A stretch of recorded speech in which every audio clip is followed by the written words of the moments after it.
Syfilis. Du har måske hørt om det, men hvad er det egentlig? Lad os dykke ned i det. Syfilis kan være svært at opdage, da symptomerne kan være, lidt irriterende.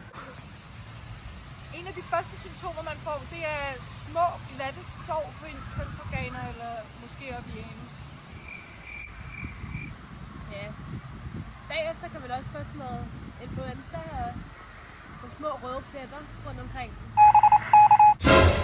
I det sidste stadie kan tingene godt blive lidt seriøse, fordi man kan faktisk ende op med at få demens og hjernebetændelse.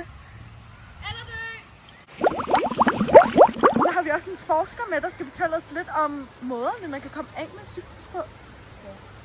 Den klassiske syfilisbehandling er jo antibiotika, der bliver indsprøjtet i hver numseballen. Du bliver ofte observeret i omkring 1-2 år efter indsprøjtning. Så det vil man ikke have. Ja, gå med på pølsen og klap på lappen er altid en god idé, men det hjælper sgu ikke helt mod syfilis. I løbet af de sidste 4 år har der hvert år været mellem 6 og 700 skud. Hvad er det første stadie, altså primær syfilis? Det er der, hvor du får de små glatte sår rundt omkring. Det kommer oftest først inden for de første 10-90 dage, og det gør ikke rigtig ondt, de der sår, så det er ikke sikkert, at du lægger mærke til dem, men muligheden er der. Hvad er så den sekundære fase? Det er der, hvor du er blevet udsat på kroppen og tegn på influenza. Hvad med så den tredje, den latente syfilis?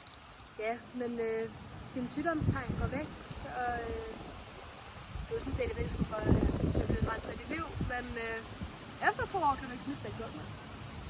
Nice. Hvad så med det fjerde stadie? Jamen, efter 5-20 år med syfilis, der kan du opleve betændelse i nervesystemet og lammelse i resten af kroppen. Det var alt, du skulle vide om syfilis.